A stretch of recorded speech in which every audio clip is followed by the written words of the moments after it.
Bien, bienvenidos a todos. Mi nombre es Leandro Bielanti, soy docente de la Cátedra Transporte e Intercambio de la carrera de Medicina de la Facultad de Arturo Jaureche y hoy vamos a hablar de algunos conceptos de fisiología cardíaca. Los objetivos de este encuentro, de esta charla, van a ser bastante puntuales. Cuando uno ve en la bibliografía, digamos, cuáles son los parámetros o las variables que se analizan de la fisiología cardíaca, la verdad que digamos, los contenidos son muy extensos. Yo elegí son algunos puntos en particular para poder discutir en cuanto a estos elementos de la fisiología cardíaca. Muchos están relacionados con lo que vimos en el primer cuatrimestre, que los vamos a repasar, por ejemplo, lo que vemos en los primeros puntos, el análisis de la curva presión-volumen, el análisis de las curvas de presiones y cómo se relacionan, entre otros fenómenos del ciclo cardíaco, y algunas cosas las vamos a introducir nuevas, como por ejemplo el concepto de gasto cardíaco y cuáles son sus principales determinantes, como la precarga y la poscarga, y finalmente algunas cuestiones sobre el consumo miocárdico de oxígeno. Insisto, estos son algunos de los temas que involucran la fisiología cardíaca. Lo que vamos a analizar en este teórico van a tener que ver con estos aspectos. El resto se van a complementar con otros contenidos que van a estar disponibles en el campus y además, obviamente, con lo que está en la bibliografía. Retomamos entonces la curva presión-volumen. Esto es algo que habíamos visto cuando charlábamos de ciclo cardíaco. Una de las formas de analizar los eventos que se suceden en el ciclo cardíaco es a partir del loop presión-volumen, que nos permite evaluar en diferentes etapas los fenómenos que están apareciendo en el ciclo, correlacionando con la variabilidad en presión y en volumen. Entonces lo que vamos a hacer es retomar algunas de las características del ciclo cardíaco haciendo hincapié en esto, en cómo se producen y cómo van modificándose los volúmenes y las presiones a nivel, en este caso, del ventrículo izquierdo. Iniciamos entonces con lo que son las fases del ciclo cardíaco, con el diagrama de presión-volumen. Insisto, esto aplica en particular para el ventrículo izquierdo. Vamos a estar analizando la variabilidad de volumen y de presiones en el ventrículo izquierdo y cómo se produce el volcado del volumen sistólico hacia el circuito mayor, ¿sí? Desde la aorta al circuito mayor. Entonces, la fase 1 del ciclo cardíaco, que va a ser el periodo de llenado, va a tener su inicio a partir de lo que es la apertura de las válvulas auriculoventriculares, en el caso particular del ventrículo izquierdo de la válvula mitral. Entonces va a producir la apertura de la válvula mitral. Esta apertura de la válvula mitral se va a dar como en todos los fenómenos mecánicos del corazón por diferencia de presiones, es decir, que la presión en la aurícula izquierda va a ser mayor que la presión ventricular y eso va a permitir la apertura de las válvulas. El ventrículo izquierdo va a tener un volumen aproximadamente de 50 mililitros, que va a ser un volumen residual, es lo que se llama el volumen telesistólico. ¿Sí? Vamos a ver que en condiciones normales el volumen de fin de diástole, el volumen de llenado total del ventrículo izquierdo va a ser de 120 mililitros, y el volumen sistólico en condiciones normales es de alrededor de 70 mililitros, es decir, que va a haber un volumen residual de 50 mililitros que se va a quedar en el ventrículo y que no va a poder salir junto con el volumen sistólico, que ese es el volumen que nos vamos a encontrar en el interior del ventrículo izquierdo en el inicio del periodo de llenado, en la fase 1. Y como decíamos, la presión a nivel del ventrículo izquierdo es de 2 a 3 milímetros de mercurio. Es un poco más baja que la presión auricular. Esto va a permitir que por diferencia de presiones la sangre fluya desde la aurícula izquierda hacia el ventrículo izquierdo. En lo que es la primera fase de llenado, lo que es la fase de llenado rápido ventricular. Sabemos que al final del periodo de llenado, al final de la fase 1, se va a producir la sístole auricular y eso va a permitir un llenado excedente hasta llegar a lo que es el volumen telediastólico, que como decíamos al principio, es de 120 mililitros. A expensas del aumento del volumen ventricular, y esto se va a generar un aumento de las presiones. Al final de la fase de llenado, al final de la fase 1, vamos a tener una presión diastólica que va a oscilar entre 5 y 7 milímetros de mercurio, y una vez que la presión dentro del ventrículo le gane a la presión de las aurículas, esto va a generar el cierre de las válvulas auriculoventriculares, volvemos a decir en este caso el cierre de la válvula mitral, y esto es lo que da la finalización de la fase 1. Con el cierre de la válvula mitral se termina la fase 1, que es la fase de llenado. Lo que va a sobrevenir después es la fase 2, que es la fase de contracción isovolumétrica. Recuerden que los periodos isovolumétricos, tanto de contracción como de relajación, involucran un cierre de todas las válvulas cardíacas, es decir, en el periodo de contracción isovolumétrica, para el ventrículo izquierdo vamos a tener las válvulas mitral y las válvulas aórticas cerradas. Y lo que va a pasar en esta fase de contracción isovolumétrica es que va a haber un aumento progresivo de la presión del ventrículo izquierdo, manteniéndose el volumen constante. Es decir, ese volumen de 120 mililitros que teníamos al final de la diástole se va a mantener constante. Obviamente lo que va a generar un aumento de la presión va a ser la contracción del ventrículo izquierdo. El ventrículo izquierdo se va a empezar a contraer, esto va a generar un aumento de la presión, hasta el punto en que la presión del ventrículo izquierdo sobrepasa la presión de la aorta, aproximadamente 80 milímetros de mercurio.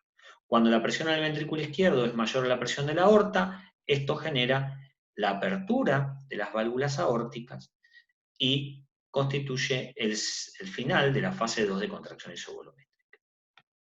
Una vez que se abren las válvulas aórticas, lo que sobreviene es el periodo de eyección, ¿sí? Donde el volumen sistólico va a ser volcado a la circulación, al circuito mayor, en el caso del ventrículo izquierdo, como lo decíamos anteriormente. Entonces, vamos a ver que, si bien en este punto, cuando se produjo la apertura de las válvulas aórticas, ya empieza a haber un movimiento de volumen desde el ventrículo izquierdo hacia la aorta y la circulación, esto no genera el pico. El pico de presión se genera posteriormente, aproximadamente a 120 milímetros de mercurio, que es lo que va a constituir la presión sistólica sistémica. Y a partir de ahí va a haber un descenso leve de las presiones en el ventrículo izquierdo, a expensas de que ya se produjo el pico de contracción ventricular, y en este punto, cuando la impedancia aórtica, cuando la presión en la aorta venza la presión en ese ventrículo que ya ha completado su contracción y que empieza a relajarse, se va a producir el cierre de las válvulas aórticas con la finalización de la fase 3, que es el periodo de eyección. En ese punto entonces, de vuelta con todas las válvulas cerradas, entramos en el último periodo del ciclo cardíaco, en la fase 4, que es el periodo de relajación isovolumétrica, en donde ya se produjo el volcado del volumen sistólico, que decíamos era de 70 mililitros, ¿sí? Entonces quedó ese volumen residual de 50 mililitros adentro del ventrículo, en donde el ventrículo empieza a relajarse, pero no hay modificaciones en el volumen, hasta que la presión en el ventrículo izquierdo cae a 2 o 3 milímetros de mercurio, y de vuelta, cuando la presión en la aurícula izquierda le gana a la presión del ventrículo por este periodo de relajación isovolumétrica, se produce la apertura de la válvula mitral y iniciamos una vez más el ciclo. Esos son los cambios de presión y de volumen para el ciclo cardíaco en la curva presión-volumen. Acá lo que tenemos son los mismos fenómenos, pero relacionados no solamente con la variabilidad de volumen y de presión, sino además con los fenómenos eléctricos y con los fenómenos acústicos. Vamos a ver entonces en este gráfico de presiones una primera línea punteada que va a representar lo que es la presión a nivel de la aorta. Una línea sólida roja que va a ser la presión del ventrículo izquierdo. Una línea de puntos mucho más abajo que va a estar dada por la presión en la aurícula izquierda. Esas van a ser las presiones que vamos a tener representadas en este gráfico. Y por debajo vamos a tener también graficado el volumen, ¿sí? Esto va a ser el volumen en azul, en una línea sólida azul, el volumen en el ventrículo izquierdo. Por debajo de eso tenemos los fenómenos eléctricos, ¿sí? Todos los fenómenos eléctricos, que como siempre decimos, los fenómenos eléctricos van a gobernar a los fenómenos mecánicos. Eso lo vamos a analizar para cada una de las etapas. Y como decíamos, finalmente, en un trazado de un fonocardiograma, podemos ver los diferentes ruidos cardíacos relacionados con la cinética valvular. Entonces, vamos a hacer un análisis exactamente igual que lo hicimos del ciclo cardíaco para la curva presión-volumen, a lo que estamos viendo en este gráfico. Iniciamos entonces en lo que es la fase 1, decíamos que el inicio de la fase 1 estaba dado por la apertura de las válvulas auriculoventriculares. Como podemos ver muy bien en este gráfico, ¿sí? Las presiones en el ventrículo aumentan de la mano a lo que son las presiones en la aurícula izquierda. Fíjense que si bien la presión aumenta de manera muy paulatina, lo que nosotros encontramos es un aumento muy significativo del volumen ventricular izquierdo. Esto es lo que se da por diferencia de presiones entre la aurícula y el ventrículo. Y vemos cómo al final del llenado ventricular se produce un aumento más radical de la presión, que esto va a estar dado por la sístole auricular, y esto también genera un aumento del llenado.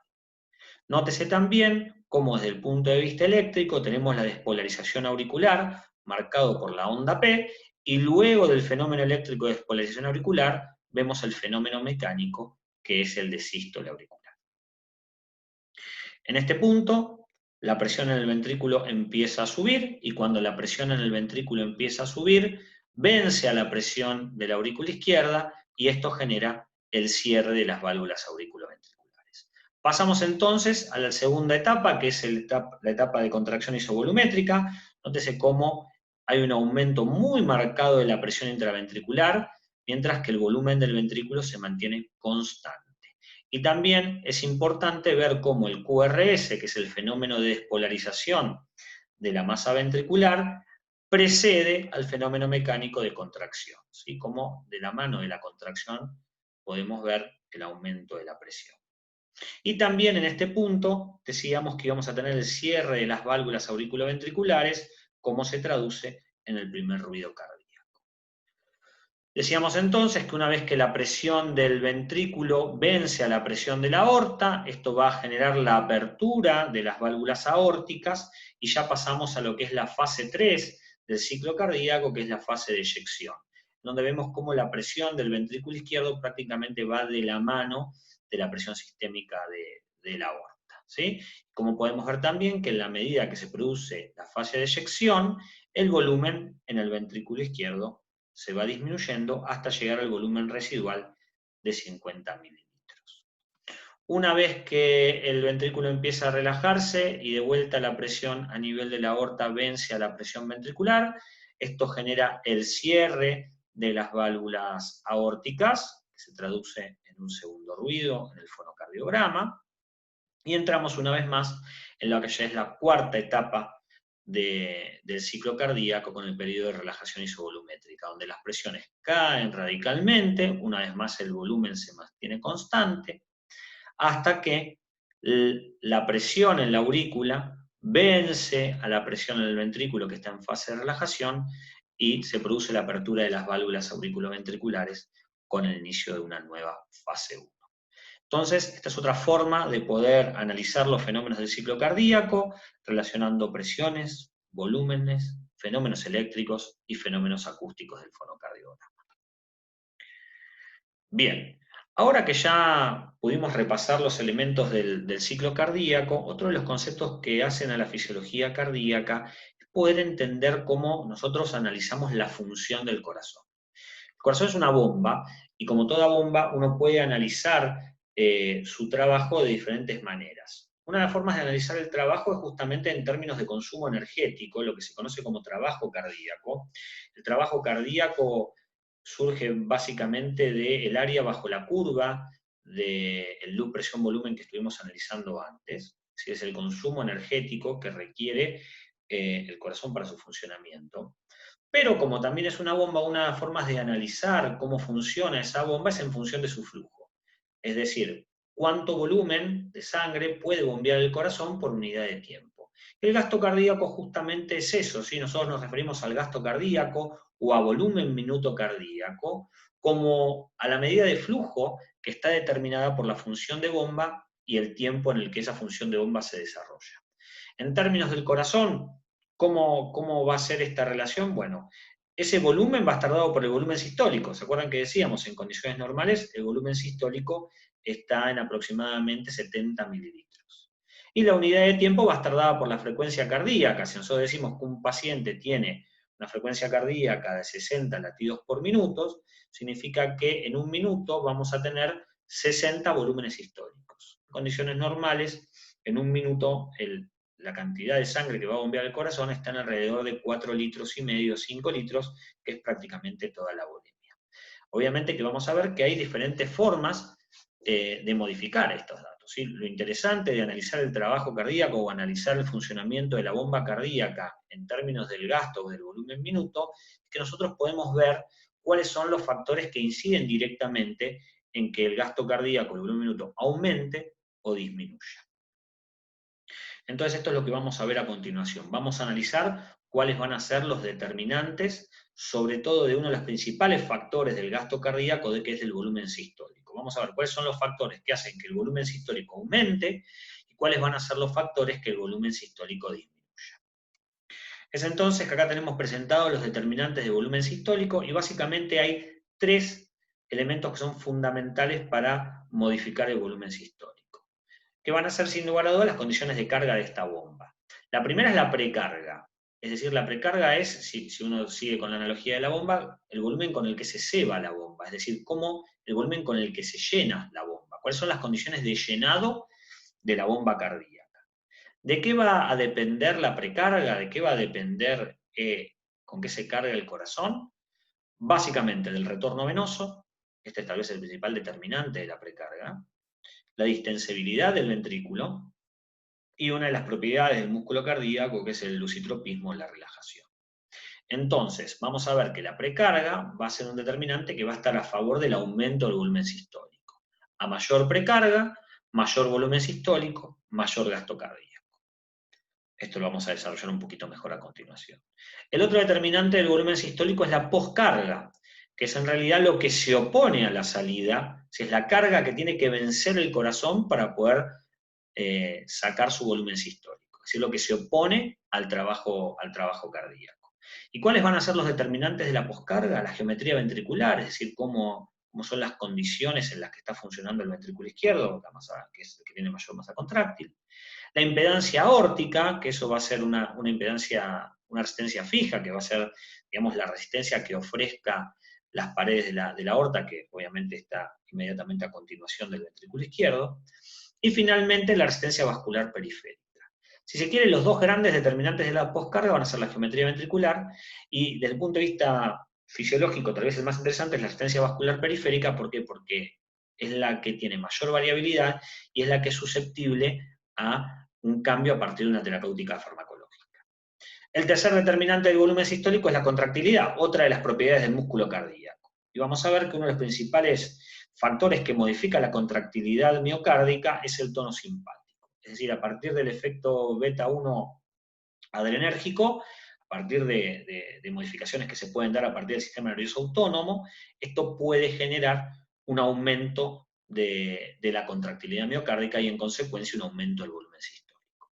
Entonces ahora lo que vamos a hacer es analizar en particular dos de estos determinantes, que son la precarga y la poscarga.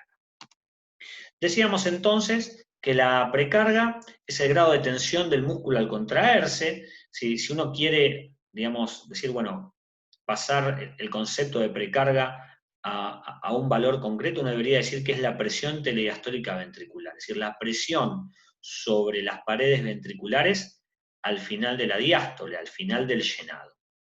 Y vamos a ver que uno de los mecanismos que gobierna la precarga es lo que se llama mecanismo de Frank-Starling. ¿Se acuerdan que decíamos, esto es una idea que les tiene que quedar bien clara, que a mayor precarga, a mayor llenado, mayor volumen sistólico?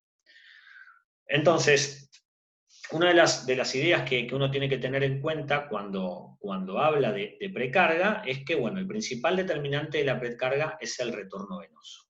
Y que este retorno venoso es variable, es decir, cuando uno ve la volemia, digamos, el volumen de sangre que tiene una persona, esa volemia está dividida en dos fracciones. Un volumen estresado, que es el volumen que está circulando por el sistema de manera continua, y un volumen que está quieto, que está en el sistema de capacitancia venosa.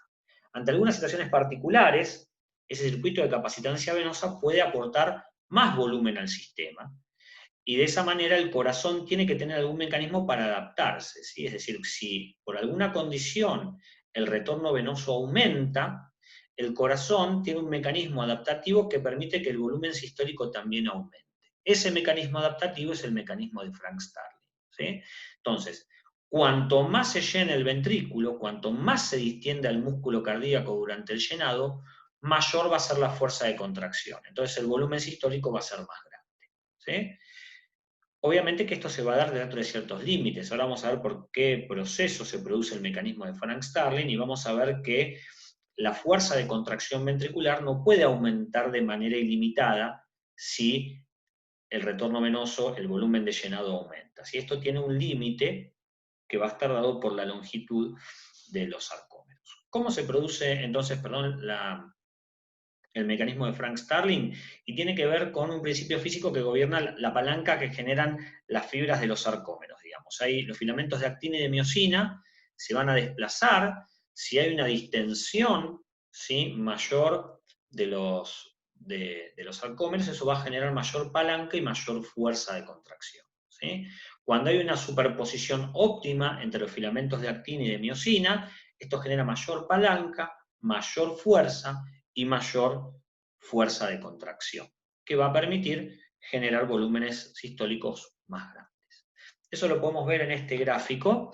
En este gráfico lo que podemos ver en las ordenadas es el volumen sistólico en mililitros, y abajo lo que podemos ver es el volumen de fin de diástole, y vemos cómo en la medida que el volumen de fin de diástole aumenta, aumenta también el volumen sistólico. Y esto está dado, acá tenemos representado y dibujado lo que es el sarcómero, como en la medida que las fibras de los miocitos, que el sarcómero de los miocitos se extiende más, eso genera mayor longitud, y al tener mayor longitud, esto permite aplicar mayor fuerza y que la fuerza de contracción sea mayor.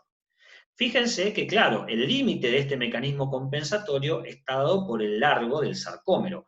Cuando el sarcómero llega a su máxima longitud, ya este mecanismo adaptativo no se puede seguir replicando. Es decir, que hay un punto en donde, si el volumen de llenado ventricular aumenta, la fuerza de contracción no va a poder seguir aumentando.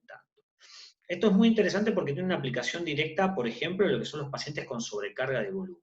En pacientes con insuficiencia cardíaca congestiva, por ejemplo, en donde hay un aumento del retorno venoso por congestión, por fenómenos, por ejemplo, de sobreactivación del sistema renina-angiotensina aldosterona, esto genera una sobrecarga de volumen a tal punto que muchas veces el corazón, que es un corazón que está enfermo, no puede adaptarse a ese aumento progresivo de la precarga, y lo que genera es congestión. ¿Sí? Por ejemplo, volcado de líquido al sistema pulmonar con un edema agudo de pulmón.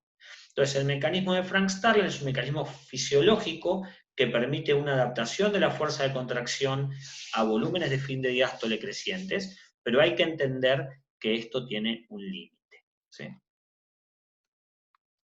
Bien. Las curvas de función ventricular expresan un poco lo que estábamos diciendo, expresan el mecanismo de Frank Starling, y justamente nos demuestran esto, que a medida que los ventrículos se llenan, debido a presiones auriculares más elevadas, se produce un aumento de los volúmenes ventriculares a expensas de un aumento de la fuerza de contracción. Un poco lo mismo que estábamos viendo recién, pero ahora, en vez de tener expresado la presión, o sea, el volumen sistólico en función de la precarga, acá lo que estamos viendo es el trabajo ventricular en función de la presión en la aurícula izquierda. Y fíjense lo mismo, como a medida que la presión en la aurícula izquierda, es decir, a medida que la precarga aumenta, el trabajo del ventrículo izquierdo también aumenta, es decir, el volumen sistólico también aumenta. Y volvemos a encontrarnos con que este fenómeno es finito, ¿sí? Si nosotros seguimos aumentando las presiones en la aurícula izquierda, seguimos aumentando la precarga del ventrículo izquierdo, va a llegar un punto donde ya el mecanismo de Frank Starling no va a poder compensar, y el trabajo cardíaco no va a poder seguir creciendo, se va a mantener constante. Bien, entonces hasta ahí los conceptos que están a favor del volumen sistólico, sobre todo la precarga. ¿Qué pasa con la poscarga? ¿Se acuerdan que decíamos que la poscarga es esa fuerza que se opone a la contracción ventricular durante el vaciamiento del ventrículo hacia los grandes vasos? Es decir, es toda la carga que está por delante del ventrículo izquierdo y que va a impedir que el ventrículo izquierdo pueda arrojar su volumen de eyección. En términos de tensión también, o sea, en términos de carga, podemos hablar de la poscarga como la tensión parietal que soporta la pared del ventrículo durante la fase eyectiva de la sístole, perdón.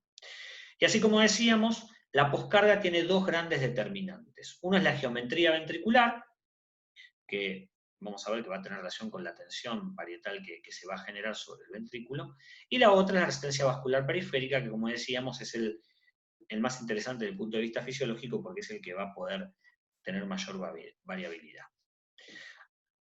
Si nosotros hablamos entonces de la geometría ventricular y la tensión que se ejerce sobre la pared del ventrículo obedece a la ley de Laplace. La ley de Laplace nos dice que la tensión es directamente proporcional a la presión y al radio e inversamente proporcional al espesor. ¿Qué significa esto? Que si el diámetro del ventrículo es más grande, es decir, si el radio es más grande, o las presiones sobre las paredes de los ventrículos son más grandes, la tensión va a aumentar y la poscarga va a aumentar. Entonces, cuanto más dilatado esté el ventrículo, cuanto mayores sean las presiones que tiene que vencer el ventrículo para poder, digamos, desprenderse de su volumen sistólico, mayor va a ser la poscarga. Y este fenómeno, como decíamos, va a ser inversamente proporcional al espesor. Esto es interesante porque este es un concepto que aplica a varias patologías, por ejemplo, a los pacientes con hipertensión esencial, donde las presiones que tiene que vencer el ventrículo son muy altas, eso condiciona mayor tensión en la pared, o también el concepto de ley de Laplace aplicado a la geometría ventricular se da en los pacientes con insuficiencia cardíaca, donde, por ejemplo, el ventrículo izquierdo está normalmente dilatado, esto genera un aumento del radio y esto genera un aumento de la tensión. ¿Sí? Entonces, es importante como determinante de la poscarga la geometría ventricular, y en este caso hay un fenómeno, una ley física que nos permite predecir cómo se va a comportar esta poscarga, que es la ley de Laplace. Bien, entonces, habiendo introducido los conceptos de gasto cardíaco, los determinantes del volumen sistólico, repasamos precarga, poscarga y contractilidad, ahora de lo que vamos a hablar es del consumo miocárdico de oxígeno. ¿Sí? Decíamos, esta bomba cardíaca ejerce un trabajo, pero obviamente para generar este trabajo, para ejercer este trabajo, requiere energía. ¿Sí? Entonces yo puedo evaluar cuáles son los determinantes del consumo miocárdico de oxígeno. Y fíjense que el consumo miocárdico de oxígeno es proporcional a la tensión que se produce en el músculo durante la contracción. Les va a sonar esto, ¿por qué? Porque hasta recién estábamos hablando de la poscarga, como la tensión que se ejerce en las paredes del ventrículo, y entonces, a mayor tensión, a mayor poscarga, mayor consumo miocárdico de oxígeno. Ya vamos entendiendo que tal vez uno de los principales determinantes del consumo miocárdico de oxígeno va a ser la poscarga. Y esto no solamente tiene relación con la tensión, sino también con el tiempo. Cuanto más tiempo esté esa tensión ejercida sobre las paredes del ventrículo, mayor va a ser el consumo miocárdico de oxígeno. ¿Cuándo aumenta la tensión? Bueno, ante aumentos de la presión sistólica, ¿sí? Decíamos recién, por la ley de Laplace, si aumenta la presión, aumenta la poscarga, si aumenta la poscarga, aumenta la tensión, y si aumenta la tensión, aumenta el consumo miocárdico de oxígeno. O en casos de presión sistólica normales, pero con un ventrículo dilatado. De vuelta, ¿sí? ¿Se acuerdan que decíamos que la tensión es directamente proporcional a la presión y también directamente proporcional al radio? Si el ventrículo está dilatado, esto genera alteración de la geometría ventricular, aumento de la poscarga y aumento del consumo miocárdico de oxígeno. Perdón. Entonces, ¿cuáles van a ser los determinantes del consumo miocárdico de oxígeno? ¿Qué factores van a hacer que el miocardio consuma más oxígeno, requiera más ATP? Bueno, la poscarga, la tensión en la pared, lo dijimos recién, la contracción muscular, es decir, la contractilidad, si bien decíamos que la contractilidad es un determinante que genera aumento del volumen sistólico, al generar aumento del volumen sistólico, de manera indefectible requiere aumento del consumo de energía, entonces la contracción muscular, la contractilidad, va a generar aumento del consumo mecánico de oxígeno. La frecuencia cardíaca, por lo mismo que decíamos antes, si la función de la bomba está dado por el volumen sistólico por la frecuencia cardíaca, si yo aumento el número de ciclos por minuto, esto va a generar necesariamente un aumento del consumo de energía. Y finalmente el inotropismo. Estos van a ser los 4 determinantes del consumo mecánico de oxígeno. Son conceptos muy importantes para entender, por ejemplo, algunas patologías como la cardiopatía isquémica. ¿Sí? Cuando los pacientes tienen isquemia en el miocardio, es decir, cuando hay un desbalance entre el oxígeno que se le aporta al miocardio y el consumo de ese músculo cardíaco de oxígeno, se produce isquemia y básicamente lo que va a generar un aumento del consumo miocárdico de oxígeno va a ser uno de estos 4 puntos, o más de uno. Bien, entonces, ya terminando de desarrollar los conceptos de consumo miocárdico de oxígeno, terminamos los puntos que nos propusimos repasar para este apartado de fisiología cardíaca. Les agradezco la atención y, bueno, obviamente para cualquier duda o consulta quedan abiertos los canales de comunicación habituales. Muchas gracias y, bueno, nos seguimos viendo en la cursada.